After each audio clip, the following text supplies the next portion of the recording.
Good evening, everyone. My name is Laura Marler. I'm N4CLO.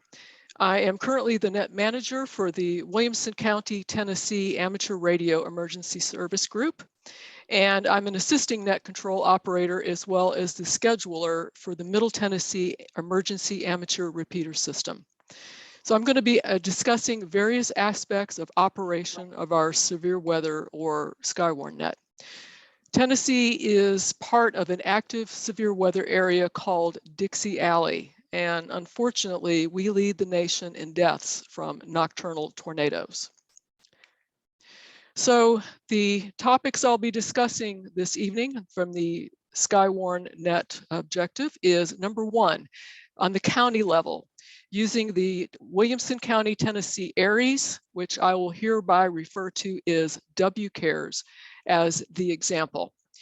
Moving then to our statewide net, that is the Middle Tennessee Emergency Amateur Repeater System, which I will herefore refer to as MTIRS. I'll go to the net control station level, and that is me. And I'll share some ideas that I have about improving service to our served agency, the National Weather Service, as well as to our community, and have a few conclusions at the end. So with that in mind, let's get started and look at a Skywarn net at the county level using WCARES as the example. This is a map of the Williamson County repeater system. We have 5 continually linked repeaters. Our hub is right here, the Franklin UHF. Our EOC is right a little bit above the 2 dots, but the repeater with the best coverage we have here in Williamson County is this guy up here, the Brentwood Repeater. For the reason it's mounted near the top of a 108-foot high tower, and terrain is a little over 1,000 feet. So we get excellent coverage, not just of Williamson County, but a lot of the surrounding counties as well. And just for your information, the MTIRS hub repeater, and I'll discuss MTIRS in just a moment, is right about here in Nolensville.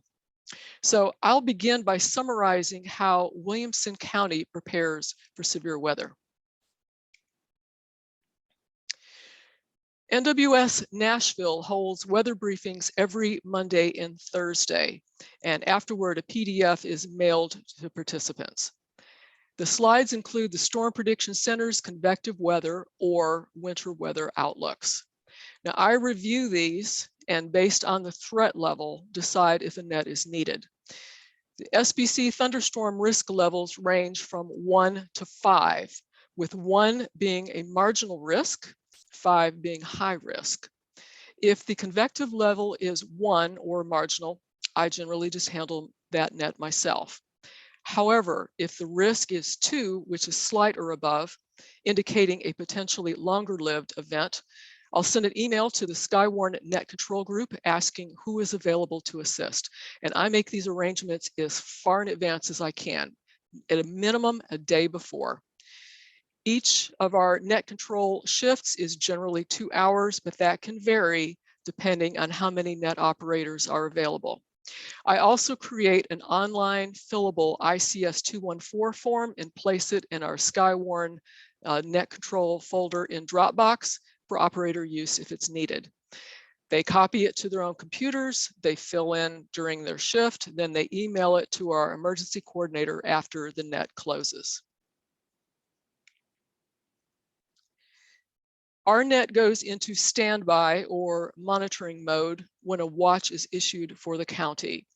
Net control begins to monitor the Williamson linked repeater system, the MTIR system, as well as NWS chat. And if any of you, which I doubt here, but if any of you are not familiar with chat, I'll have a discussion about that in a moment.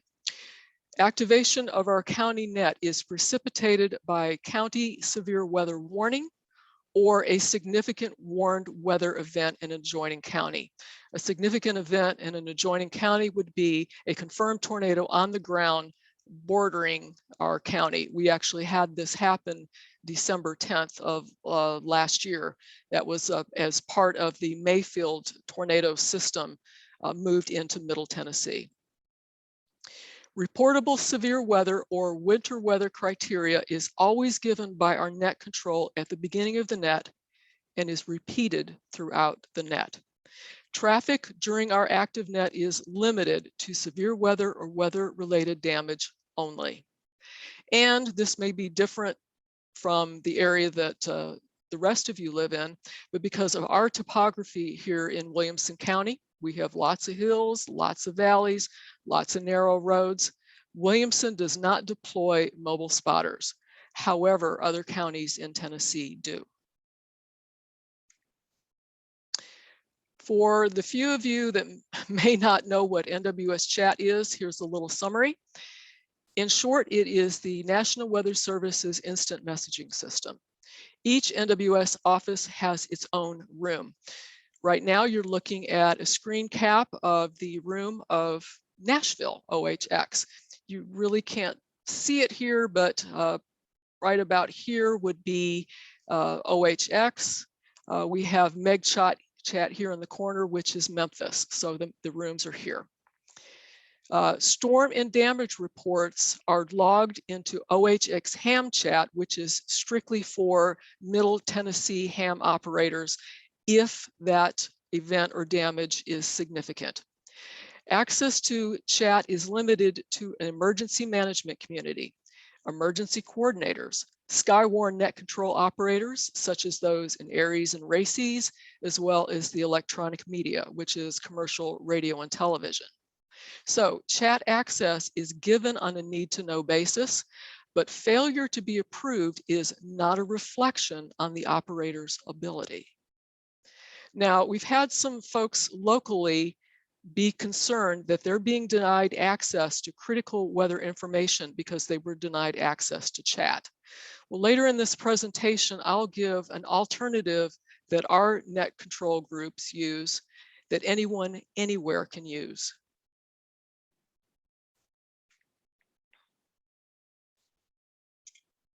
When our station or when our net goes active, stations are asked to make only reports meeting stated criteria for the weather event. So for convective weather, tornado, funnel cloud, rotating wall cloud, winds in excess of 5.8 miles per hour measured, and so forth. Now, there is an exception. Occasionally, National Weather Service requests other information. For example, they may be asking for current conditions in a warned area in the absence of reports. In that case, net control will go on the air, ask for current condition in that area, and even though it doesn't meet criteria, they're answering a question. So that's a perfect response. That's what we're looking for. Stations are asked to report to the local county net of their residents or where they're traveling. So Williamson County residents are asked to report to WCARES. A Williamson County resident who's traveling in Davidson County, which is north of us, would report their traffic or damage to Davidson County. There's two reasons we ask that. Number one, it helps ensure that the report details are vetted by a local county net control operator. It also helps county residents know what is happening in their area, especially with people at work who may have an HT or a lot of new ops. They have a radio with one display. They're generally listening to the local net. So they need to be kept abreast of what's going on in their area. Again, during our net, logging is done using an ICS 214 and then reposted to OHX ham chat if the event or damage is significant. Pertinent NWS comments may be given on occasion. What is a pertinent comment? All stations stand by. Severe weather warning is imminent. All stations stand by. NWS says they have a tornado debris signature. That would be a pertinent comment. Regarding communication between our net control operators, most of this discussion between net controls and alternates is done via text message. This keeps the frequency and airwaves, the airwaves clear for traffic, and also it can provide a written reminder if that's needed. And of course, our net is secured when the weather threat has ended and there are no additional reports. Now, occasionally what happens is net control may monitor frequency a bit longer. Someone's driving home. They haven't gotten home yet. They arrive. There may be damage to their home. Net control may be standing by to take a late report. So now you have a basic overview of how our county net runs. So at this time, having seen the county net, let's move to our statewide net, and that is MTIERS. So MTIERS, you can see the state of Tennessee. You can see the relative position of the 34 linked repeaters in our system, along with the coverage area of each of the 4 Weather Service offices that serve Tennessee. They're delineated by these green lines. Each of our repeaters has a number, and these correspond with the state-assigned county numbering designations. The one exception is the hub that is in Eastern Williamson. It's simply designated as the hub. Now note that though it spans the entire state of Tennessee, MTIERS primarily handles on-air traffic from Middle Tennessee, as the name suggests. For example, the Memphis group has a DMR net, and some of their own forecasters act as net control for that net. Same thing for MRX, Morristown, which would be right about here. They have, they utilize their radio operators to a lesser extent in their area. So MTIERS, mostly Middle Tennessee. Now, when I am deciding if a net is needed for MTIERS, I use input for all 4 Weather Service offices. I use all 4 briefings. I'm putting the emphasis is on what is going on in Memphis, what is going on in Nashville. Memphis is to our west. Our weather here tends to drift from the west toward the east. In significant events, MTIERS may be included in the Tennessee Emergency Management Agency, or TEMA, coordination group call. And that is because MTIERS has operating agreements with both NWS Nashville as well as TEMA. Staffing, again, as far in advance as possible. The shifts here are 4 hours. I ask that relief operators begin monitoring the frequency 1/2 hour before their shift begins. That allows them to get caught up on everything maybe going on in chat, any technical issues. They'll be able to have that sorted out by the time they need to relieve. Now, as far as staffing, while I recruit both on air and the DMR operators, after that, there is a division of labor. I then work with the on air net control group, the UHF group, while the MTIERS technical operation coordinator, K1KY Tom Delker, many of you know him, he works with the DMR meshnet in WinLink. We use Slack to sign up and recruit people for monitoring. We also can send an email out to the MTIERS net control group. If you're not familiar with Slack, Slack is a business communications app that allows users to be grouped into chat rooms. It also has a video conferencing feature that is used to alert users about MTIERS activation, and it can also be used to train new and potential net control operators in real time.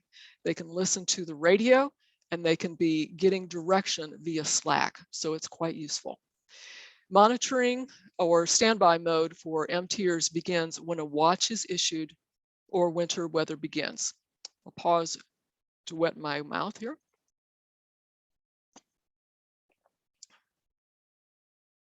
At the time that monitoring begins, we begin a check-in of any county liaisons that are monitoring the frequency.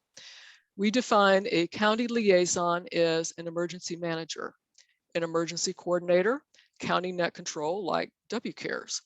Also, in counties where there isn't an active net or there's no radio group, if there is an individual who is willing to relay any traffic or reports for their net, they can be their county liaison.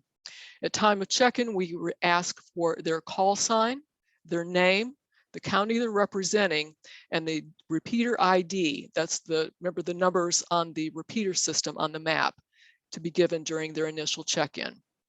MTIRS also goes on air with issues with the NOAA weather radio transmitter. We had one out last week.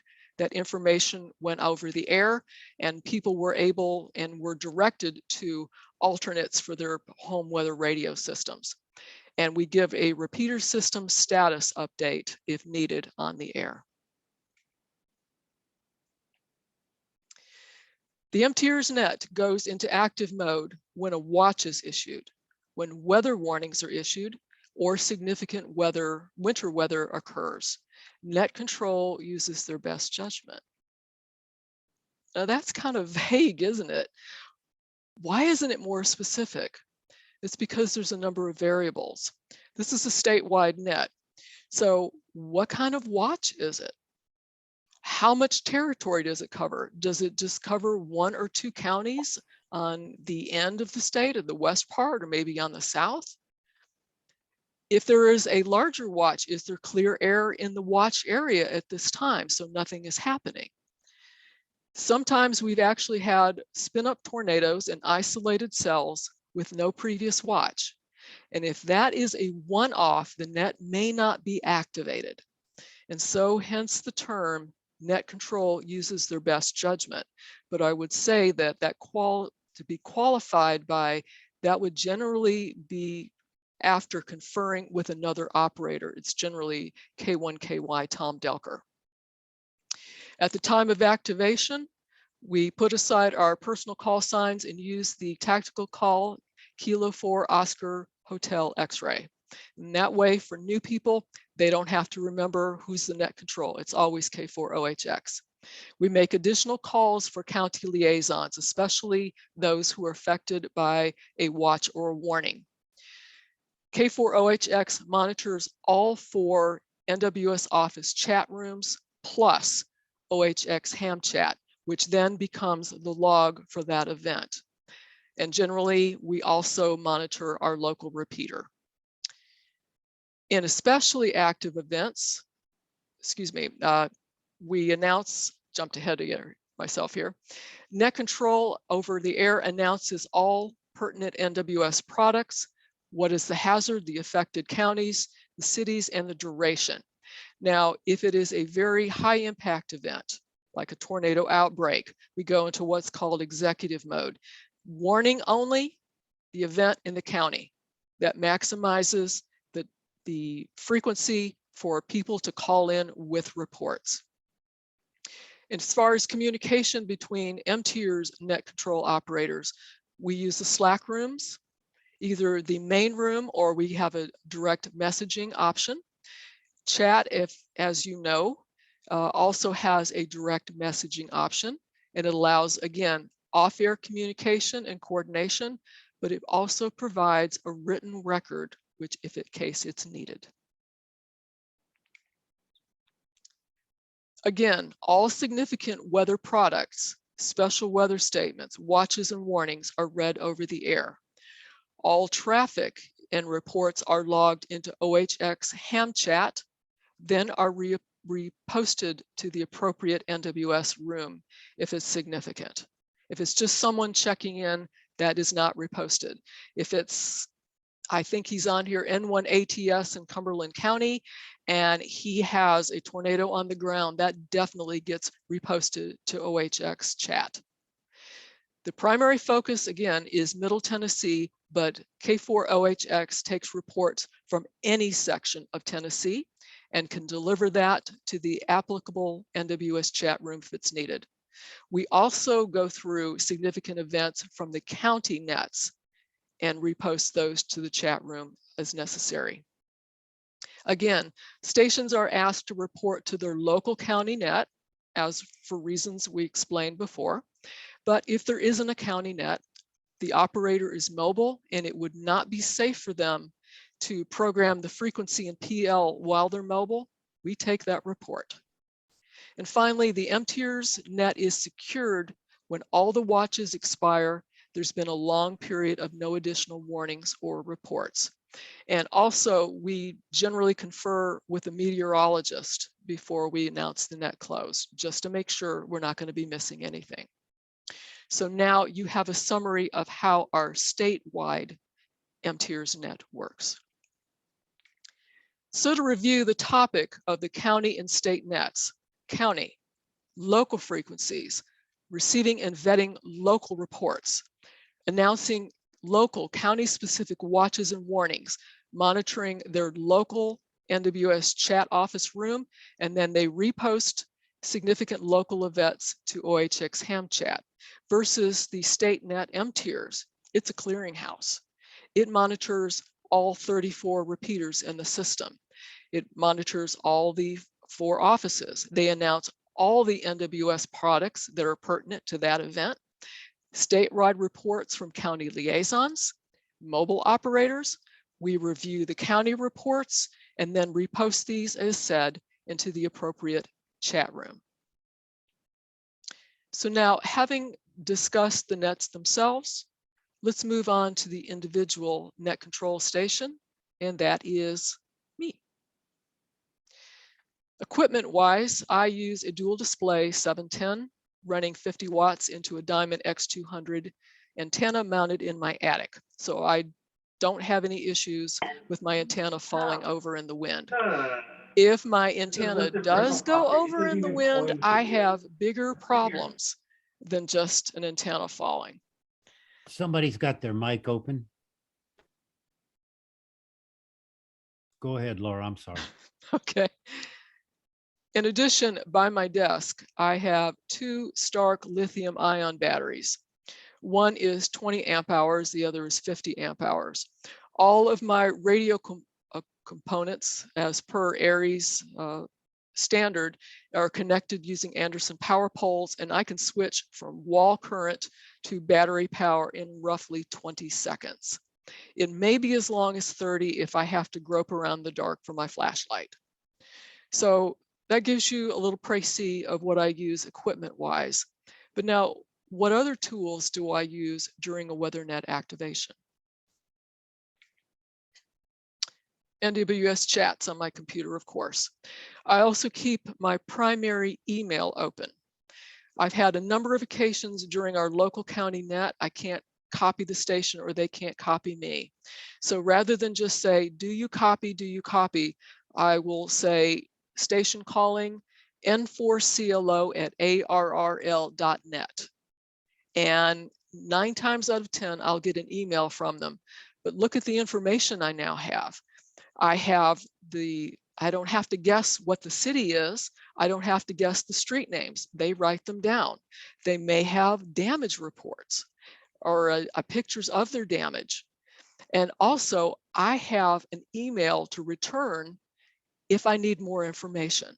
So it's very handy. If you're comfortable giving out your email address on the air, that's a good option. Of course, I have my ICS fillable or my ICS 214 online fillable document open, but I keep paper forms as well as blank paper just in case I need it. I use Twitter a lot for a couple of reasons. Number one is if things are quiet, I'll use it to browse for additional weather information.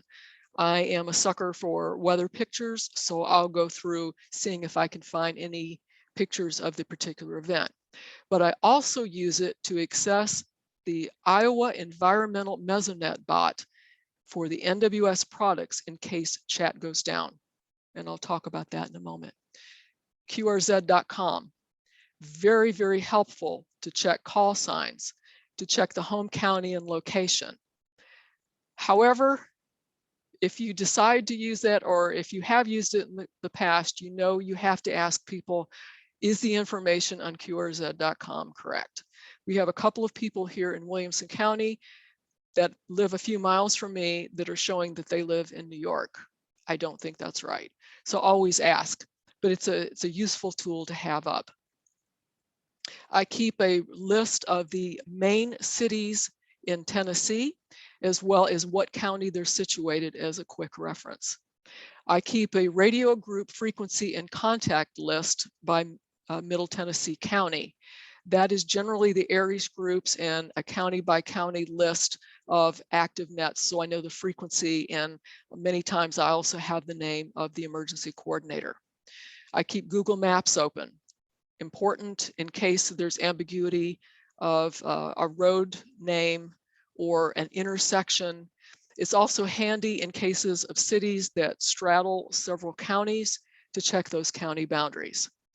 And of course, being a weather freak, I always have a radar app running. My app of choice is Radar Scope. It's simple, it's no frills, but it works. I also have GR Level 2. GR Level 2, if you've ever used it before, it's very customizable using little instructions called place files. There's places out in the net where you can get information to customize this. One thing that's used here in Middle Tennessee quite a bit, if you run APRS, you can add a string of text to your comment field, and voila, you show up on the GR product radar. There's a slight delay, but that can be really, really handy if you have an operator that is going into or coming out of a warned area. My problem is I use a Mac, and Gibson Ridge products are, I believe, exclusively Windows-based. So I have to use Parallels or some other form of Windows emulator.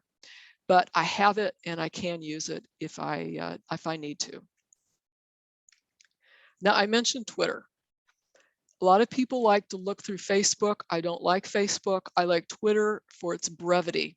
Again, for several reasons. One is to look for additional weather information, but also our net control operators, especially with M tiers, use it as a backup in case NWS chat goes down and they have no other access to warning information. Many of you have other ways of getting information about watches and warnings if chat goes down. This is simple and it's very easy because it's accessible via the internet or a smartphone. You also don't need a Twitter account to access it. Now, if you do have a Twitter account, it can be configured to send specific feed notifications to your phone or device. If it's going to be a rough, rocky day weather-wise, I will enable the notifications from the IEM bots for NWS Nashville and NWS Memphis. If I do for M tiers, I will do all 4 offices.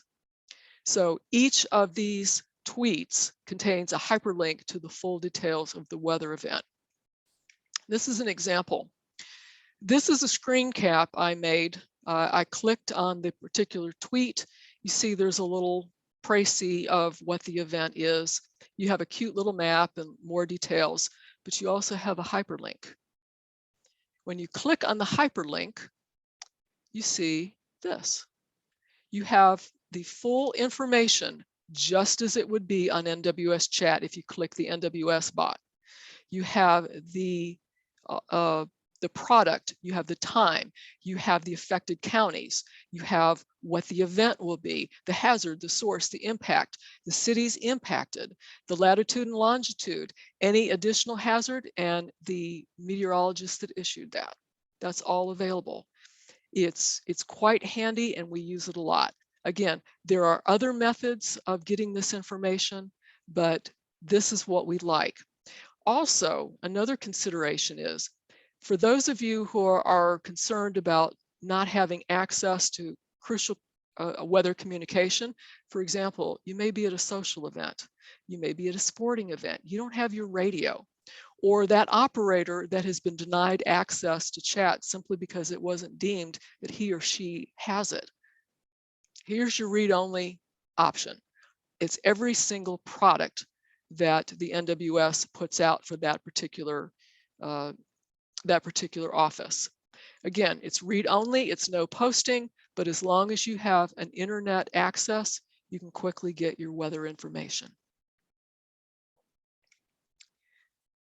Well, the big problem with chat is we've become so dependent on it. Well, we now have a number of options for getting information, but what if it goes down and we need to get reports in to the Weather Service? Well, these are a few things that we use. Number one is the good old telephone. And using the good old telephone allows us to practice our message handling skills or our message passing skills. And high impact events, and several occasions, National Weather Service has opened a Google Talk link. That's like a video communication. It's roughly similar to Zoom, and it also has a text option. The NWS has to set that up, but if chat goes down, we can communicate again directly with them. I've sent emails to the meteorologists on shift. I have a list of their email addresses just in case. I also have a private number from OHX, which is a last resort. They prefer not to use it, but I solemnly pinky swear to not use it unless everything else was unavailable. But that text messaging is optional. We have at OHX Nashville a VHF UHF radio. I believe it's a Kenwood 700 or a 710A. I've used it, I think the last time I was there was 5 years ago during a tornado outbreak. With COVID, NWS is pretty much closed off, but it is available. I know there's at least one meteorologist on staff that is a licensed amateur radio operator. So hopefully that will be an option again for high impact events in the future. So I've discussed net operation from county, state, and individual levels. And so I have some thoughts about how to improve service to our served agency, which is the National Weather Service in this case, as well as our communities. And I want to begin by talking about educating our net control operators. And this includes myself as well. One thing is to encourage ongoing Skywarn training. Don't just take a basic and advanced and say you know it. That has to be continually reinforced unless you use it every single day. It's free, it's an hour of your time. There are online options, so it's a good investment and it continually reinforces your information. Here in Tennessee, Nashville Weather Service has a feature every spring called Weather 101. I don't know if they do anything like this other parts of the country, but Weather 101 is a more in-depth discussion of weather topics. What they're offering this year, for example, is exactly how does the Weather Service conduct a tornado damage survey, excuse me. Sorry about that. How upper air sounds are interpreted when you get back the radiosonde information. How are severe thunderstorms formed? How is a quasi-linear convective service formed? Things like that, a little bit deeper. Again, it's an hour of your time and it's continuing to reinforce the knowledge that we already have. Net control operators should be active on all the nets they can. They can't call all of them, but we can participate. They learn the protocols of good net operation. And also an important thing is they put call sign, name, and voice together, which is very, very useful. How many times of all of us who have been net control operators, we can't get the call sign, but we recognize enough of the voice to say that's so-and-so. That's a useful skill to have. Very important to listen and learn from other net control operators. And I'll say it right now, if I hear any of you on the air and I like what you do, I'm going to steal your technique. I will give you credit for it. But if it's working for you, if it's a good technique and it helps the job to get done better, that's how we learn. We learn from listening and learning from each other.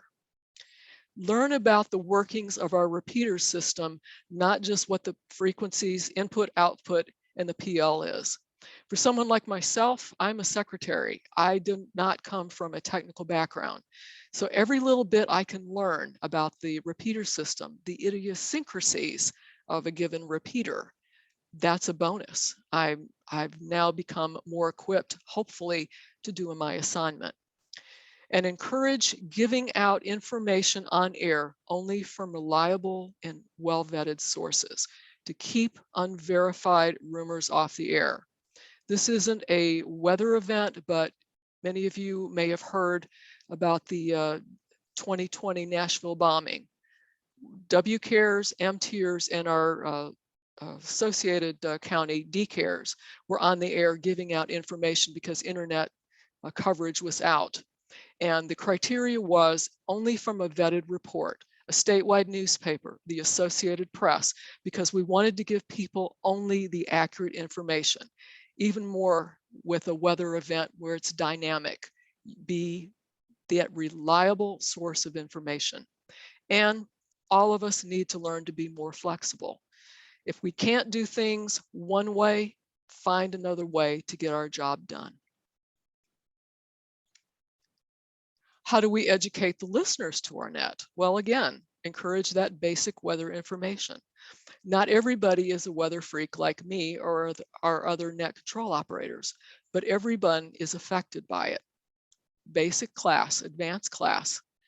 At least when you look out at the sky, you have an idea of what those clouds are, and you're just a little bit more informed, and it may help you at the time you have to make a report.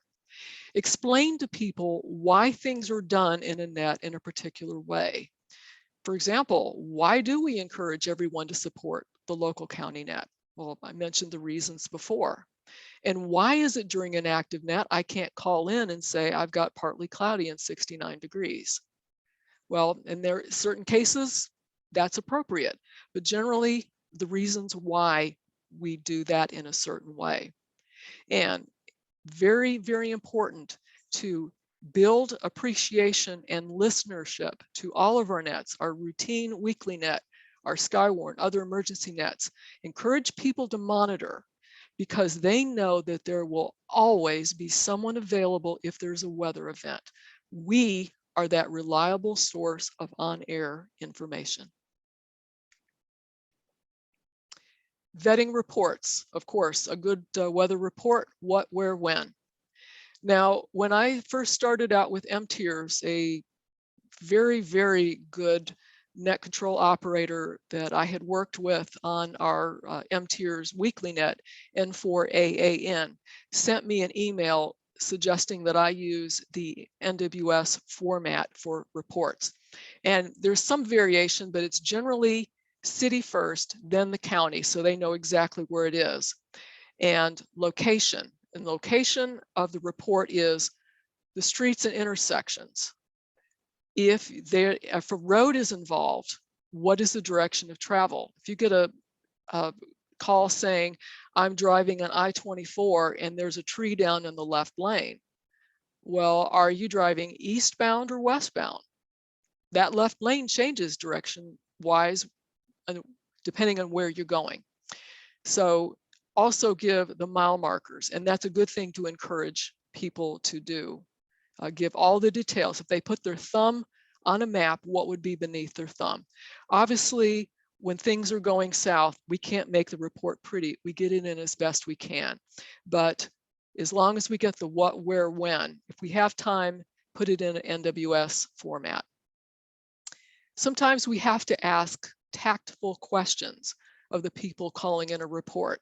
They're calling in a wall cloud, but the radar doesn't really seem that. There's a gust front, and browsing through Twitter, there's a really, really impressive looking shelf cloud. Wall cloud is inflow, shelf cloud is outflow. So ask tactful questions to try to divide what are they actually seeing. And again, tactful because they're the ones that are on site, and we don't want them to feel belittled. Their report is useless. What is why am I doing this? They're just putting me down, or even worse, tell them they're not seeing something they really do. So try to get tactful questions to get the accuracy of what their report is. For people who report, do they have a measured hail size? Do they have snow measurements or damage pictures? Again, if you're comfortable sharing your email on the air, send them in. The NWS loves stuff like that. And if you get that operator who is calling in to report a 200-mile-per-hour wind gust, it's always good to ask them, oh, is that estimated or measured? Because we tend to estimate wind speeds high. It takes a lot of practice for people to be more accurate with estimated wind speeds. Whereas your home weather station, if it's well calibrated, or you have a handheld anemometer such as a Kestrel, that's a better guide. So again, is it estimated or measured? And again, stick to the facts. Don't say what you think you see, say what you actually see, and then let the Weather Service determine what that event actually is. And finally, appreciating all of us, all of the net control operators and all the net participants, because the people on the nets, whether they're the net control or the people listening to our events, they are the most valuable resource out there. They are volunteering eyes and ears. They're volunteering radio skills. They're bringing in their life experience and skills, and they're volunteering their time. So make them feel that they are appreciated. One way to do that is use their personal name. Now, I mentioned him before. I've never met N1ATS, but I know if there are 2 clouds in the sky, Cumberland County is going to be monitoring. And so the FCC says N1ATS in Cumberland County, but I can say, thank you, Al. That's a personal name. And we're people, we're not call signs. Thank the net participants for monitoring and supporting the nets. Those of us who have had late night nets where no one has been there, this is N4CLO 73, I'm clear. And then out of the darkness, someone says, net control, this is so-and-so, thanks for being there. They may have been there all the time. They just didn't call in because they didn't have a report. So make the assumption that they are there and thank them for being there. And one that is very, very close to my heart. Thank the reporting stations for being patient when we absolutely, positively cannot get their very simple report. Our ears are full of wax. Our fingers have broken. The keyboard is jammed and the pencil lead has broken. Just let them know, thank you for that report. Thank you for being patient, and we'll get it in. So how could these points improve our relationship with our served agency, the Weather Service, as well as for our local community? Well, our specific reports give the Weather Service immediate information or confirmation of a weather event or damage. That can result in fewer questions during a busy weather day. It also increases the Weather Service confidence in the usefulness of us in the amateur radio community. Locally, it encourages participation and confidence in our local nets, and it encourages monitoring and confidence in the information reliability of a state net. So putting everything together, active and effective local nets encourage participation, and that can mean more reports or better quality reports. An active and effective statewide net gives a wide area information to all listeners, and it ensures Weather Service staff everywhere receive all their relevant reports. Well-prepared net control operators are ready and able to handle whatever comes up during their shift. Our accurate reports encourage good relations between the amateur radio community and the Weather Service, and all of us build better communication skills, which include problem solving, flexibility, and to focus on what are the priority issues. Well, having said all of this, there's one last thing, and that's to say thank you. Thank you for your attention this evening. This concludes my presentation. I have a few references if anyone is interested. And at this time, I will stand by in case anyone has any questions or comments. Excellent. Thank you so much. That was a professional job. We certainly appreciate it. Yes, very much so. Can you lower your desktop, please? Okay, I'll stop share. Perfect. Thank Yay. you. Okay. Thank you very much. You Marlers are so smart. All right, Brent has got his hand up. You got a question there, Brent? Yes, I do, Dan. Thanks very much. And Laura, it was an incredible evening listening to you talk tonight. Being that I'm as weather warned as you are, I live by it constantly. And I do have a Kessler that I keep handy. Yes. And I also keep the forever little handheld with me at all times. But I want to ask you, this Skywarn that you have that's an hour long, is there any way of finding out how to get on that list to get to see that? The Skywarn training for the hour-long Skywarn training that they have? Check your weather service office. They should have on their schedule. I believe you're in Ontario. Yes, I am. Check that. They should have that here in at least for our 4 weather service offices. We have you can go to the website and they will have a schedule for training. Generally, it's in the spring because I don't know what it is for Canada, but for most of the middle section of the United States, spring, especially April, is the peak weather month. It certainly is for Tennessee and I know Oklahoma and surrounded areas and the larger Tornado Alley. So go to your weather service site and see if they have training, basic and advanced. The online sites have gone even more popular because of COVID. Yeah. And so that's encouraged people. It's an hour of their time. They're at home anyway. So just try that. So Okay. look at your site. Okay, we'll see what I can find out. I know that through the Canada side or Ontario side, that I'm in contact with them on a regular basis, but they don't seem to have anything as far as the hour, like an hour-long thing. We usually have it once a year. They have a program, awesome. okay, and then that's it. And then you have to wait till next March before you get the next program. Mhm. But I thought if you could just get something that's a refresher once a month or once every 2 months to watch. I don't think it matters what state it comes from. Yeah. As long as because they're all the same. You might want to check, I'm trying to think, Norman, Oklahoma. Do an online search for basic spotter training. There should be a module online. I know for basic there was at one time. I don't know if there's an advanced. Okay, that's just Norman, Oklahoma. And that's not the Storm Prediction Center. I'm drawing a blank. Oh, that's okay. I'll find it. That's all right. Yeah. Thank you. Okay. Just thank look you. for basic spotter training. Okay. I mean, it's not going to go out of date because storm features are going to be the same 1,000 years from now. So Okay. search for that. Okay. You know, I have my email address at the end of my presentation, and I invite anyone to share. Debbie, whoever would like to share your information, what you do for your net. Like I said, I will steal the good stuff and take it back, and I will credit you for it.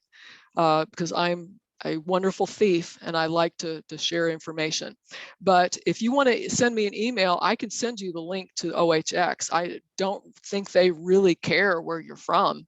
Okay. They have Right. basic and advanced training on there as well as Weather 101, which is really, really terrific. Okay. Thank you very much. Appreciate that, and really a pleasure meeting you. Thank you. Okay. Okay, looks like Larry, you got your hand up. Yeah, I was just wondering on your net control scheduling, do you have a list or something like that?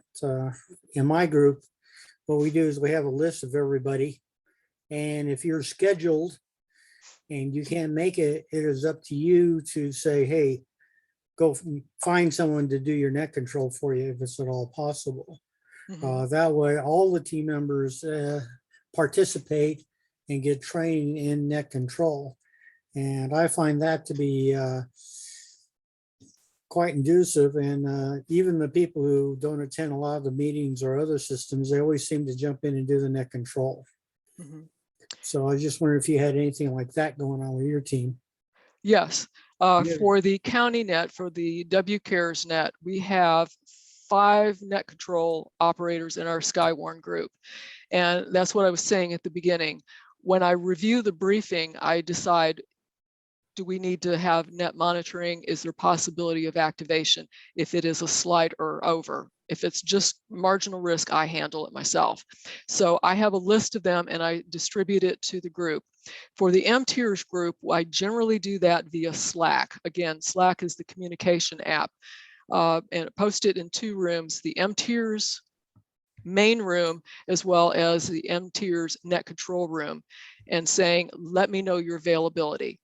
I do have a list of all the net control operators that are available, and it can be a little bit more challenging for the M-Tiers net. It's a longer duration net and a longer shift, but I hope that answers your question. Yes, I do have lists of both.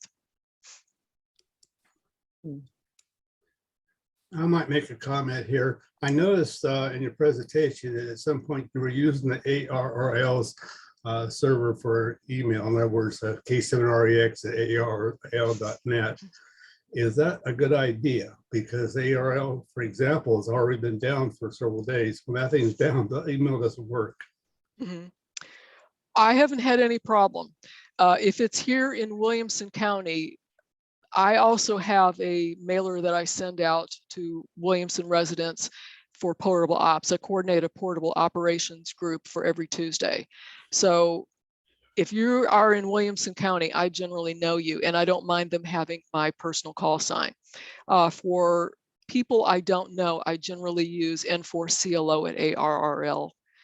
Just for privacy. We had a spate here where a number of people were getting spam emails for medicines for body parts some of us don't even have. So we're just being a little bit more careful with giving out our personal emails on the air. Yes. Okay, Barry, there's a lot going on in the chat. Enlighten us. Okay. Victor KI7MMZ wants to know what the dimensions are of Williamson County. Ooh. I actually can't give you that. Steve, What was this is a perfect time for you. What was the question? The dimensions Size. of Williamson County. The dimension? Yeah. The size. Oh, it is a really a satellite portion of the capital city, Nashville. I'd say there's probably 300 to 400,000 people there. It is a very wealthy county, and they have just about every facility. The size of their public safety facility is bigger than the Tennessee Emergency Management Agency's facility in terms of square feet and functionality. It's probably one of the most model counties in the country as far as its resources for emergency management and public safety, and the way it utilizes the ARRL, for example. They probably have what, Laura, 200, 250 members of the amateur radio emergency service. Out of that, they pick a handful of people to also become reserves, which are volunteer resources or employees without pay, which have workers' comp, uniforms, badges to get in, all kinds of privileges to do things that are nasty during deployments. And Williamson County is a great base for education. They have a very active Aries educational. You can look. I don't know. I don't remember the website name, but a lot of other counties in Middle Tennessee and across the state feed from Williamson County's original information. Does that help? Yeah. How many square miles is it? Oh, I don't know. I can look on the internet. 584. 584. Thank you. Thank you for that. Okay. And if you look at a map of the state of Tennessee, Williamson is very, very roughly, maybe it's a little bit left of center of the county. Nashville is to our north in Davidson. So Williamson is directly below that. So if you look at a state map, you can get in fact, actually, I don't have my presentation up. There's actually a map with all the states for the M tiers. So you can get an idea there. In 2019, it was 238,000 people. I'd say it's near 300,000 now, at least. Just a little cow town. 247 right now, Steve, according to Wiki. Okay. All right, thank you. Okay, back to Barry.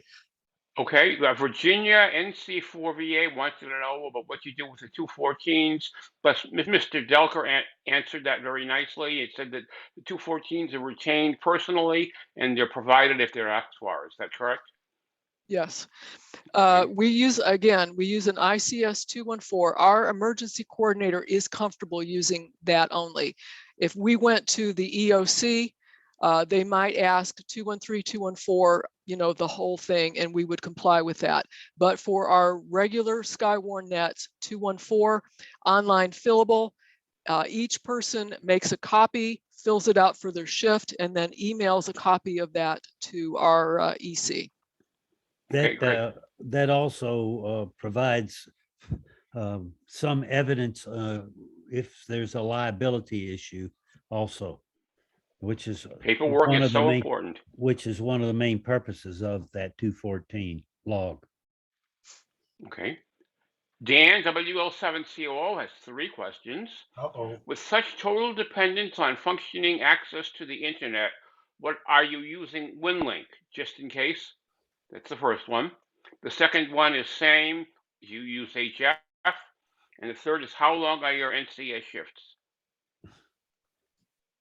Okay, answering the last one first, the net control shift is for Williamson County, it's generally 2 hours because there generally isn't a very long deployment for the on the county level.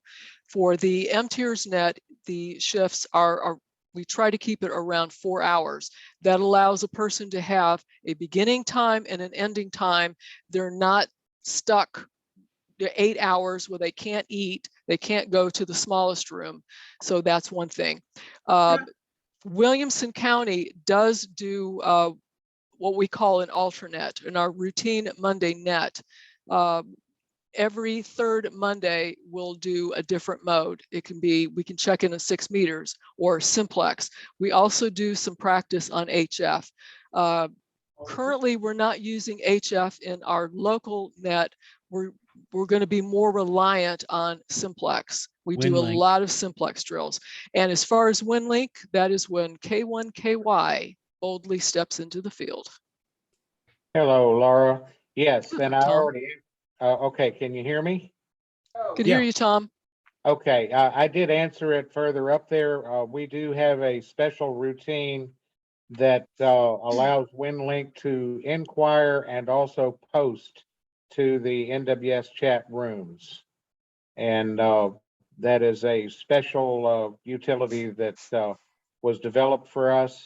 And yes, we do. Over. It's available for anyone on RMS Relay. And Barry, just to mention, I don't know if you heard the earlier part of my presentation. For WinLink, excuse me, for M-Tiers activation, we have a division of labor. I work exclusively with the net control group, the UHF on air. Tom handles MeshNet, WinLink, and DMR. So that's why I directed that question specifically to Tom. He's the all-knowing and all-seeing God. So yes, he is.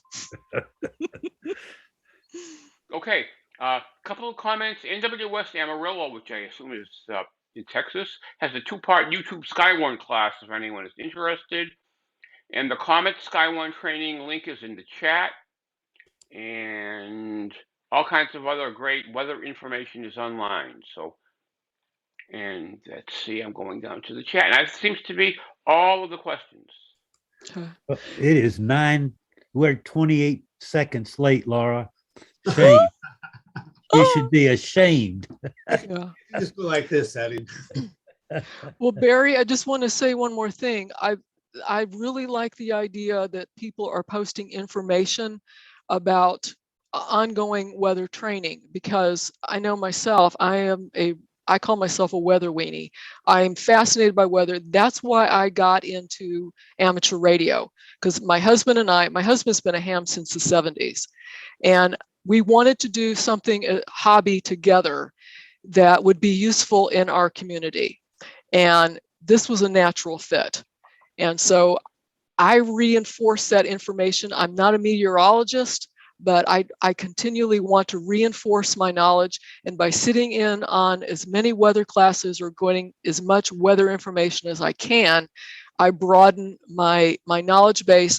And it helps me personally talk a little better when I speak with a meteorologist, because I don't have to continually ask questions.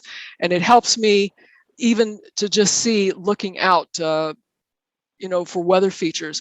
Myself and my EC, about this pre-COVID, so it'd be about 4 years ago, we're over doing checking some equipment over at our public safety center. And I looked out and I saw a cold air funnel. It was not a tornado. It was simply a cold air funnel. And I knew what it was, and it wasn't scary. So ongoing weather information, it's all for good. Very good. I got some hands up. I'll get to them. When I send out the presentation, I'll make sure your email address is out there for everybody to get to. Of course, everybody get a copy of what's in the chat and so forth. Larry, you got your hand up. I think you went first. Go ahead. First of all, it's a great presentation. Thank you. Very to the point. You don't fluff it up with a bunch of, oh, well, I can't use the term I want to. Anyhow, the one thing I think you kind of probably don't even thought about it, but if you take a look at a lot of the documentation from the Federal Aviation Administration, especially when people are going for their pilots, like they're private, they have a lot of good information on weather. Mm-hmm. And they discuss a lot of little different things. And if you're really into it, that's one way to look at it. I don't have any of the current pamphlets, but these, you could be able to buy a small book. And I mean, they went everything from cartoonish all the way up to the physics and mathematics of weather, and depending upon the thing. So that's something I'll kind of look into. You might find some fascinating literature that you can study. Yeah, well, that makes sense, because you're flying in the elements. You need to know about air currents, and if you get too close to enough draft, I mean, isn't that the basics of gliding? You need to know where your thermals are.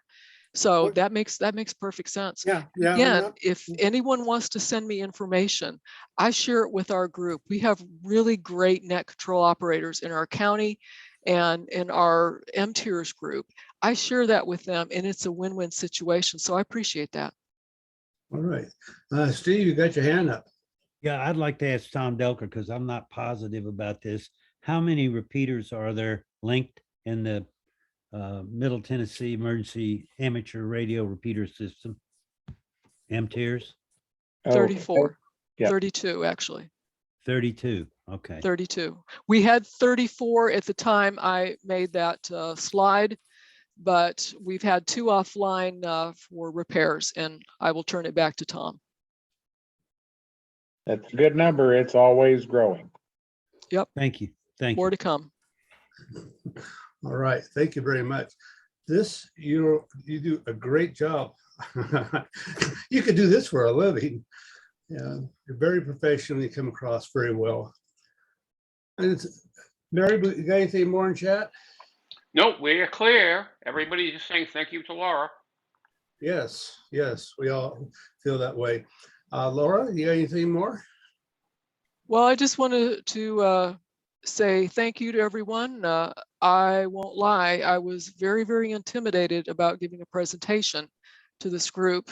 When Steve Vollen, I think Tom uses the term voluntold me that it would be useful. I've seen some of the other MCOM presentations in this group, and I thought, there's nothing I can say that would be particularly of interest.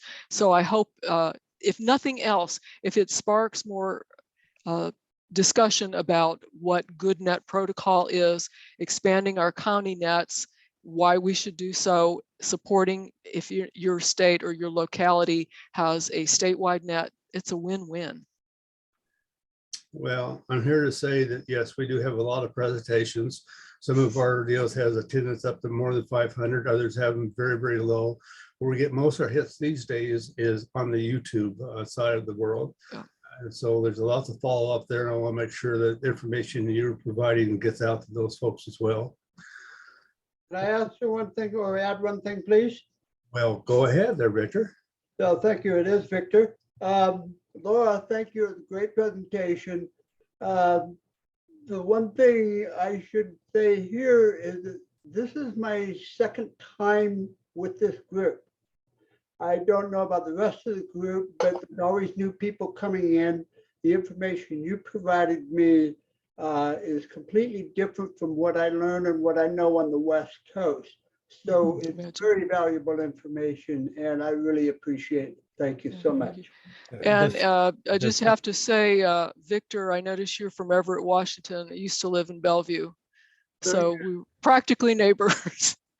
But thank you for that. I was hoping to speak with people who are really in the deep heart of Tornado Alley from Oklahoma and other areas like that.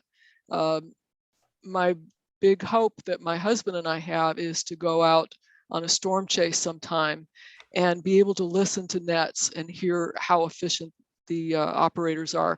I've spent a fair amount of time on YouTube listening. There are a few nets that have been recorded and put out on YouTube, and I follow them along, and I try to learn how the net control operators work. And I found out in these high density, high storm areas, they're very efficient. They say what they need to say, shut up and listen. And then they are very effective taking the reports. And that's what I'm interested in. I'm not the best person for taking reports. It's something I have to work on. So hearing how other people do it and trying to apply it to myself is what I'm currently doing. Well, you know, all of us, everybody here and then beyond, we just can do what we do well and do our best. And there's somebody else that put the pull in the slack for us, and together it all works. I might also ask, if you get the opportunity and you're recording some of this during one of your live events and such, let's get you back on here and have you give a real world situation type of thing. That'd be very interesting, and I look forward to that. Yeah, I started to record her a few days ago, and I thought that isn't fair. I better ask for permission first. Well, what I do is I tend to collect NWS chat logs. If you remember a few years ago that there was a major tornadic event that went through Davidson County in Nashville and then moved east to Wilson and Putnam and did terrible damage. It even made the national news. There was a big write-up about it in the Washington Post's Capital Weather Gang. I had just turned the net over, the MTR's net over to another operator. And so that was just bam, bam, bam, bam. And, you know, tornado on the ground, big tornado, lots of damage. Williamson County supplied a few operators to help out with communications in Putnam County. So yeah, so there's all kinds of things. The event we had actually December 10th of last year, we had part of that. Again, I mentioned part of the system that spawned in the western part was the Mayfield, I think it was called the Quad State Tornado for a while. Well, part of it came through Middle Tennessee as a quasi-linear convective system. And we took damage reports at 2 a.m. Again, Tennessee is notorious for their nighttime storms. So that was hopping. That was a hopping net. You're pretty well known for your country music too. Okay, anybody else? And 90% of the people that you know of that are famous live in Williamson County if Yeah. they live in Tennessee. Used to be Hendersonville, but they've all gotten wealthy and moved down into Williamson County. Okay. All right. I'll start wrapping this up. We got some more. Anybody, I don't see more hands up. How you doing with chat there, Barry? All clear. Thank you, everyone. And unless there's something more here, I'm gonna pull the plug here and we'll see everybody next. Thank you. Thank you, everybody. Thank you all for coming. Take care, Laura. you. Thanks again. Appreciate Thank it. Thank you, Laura.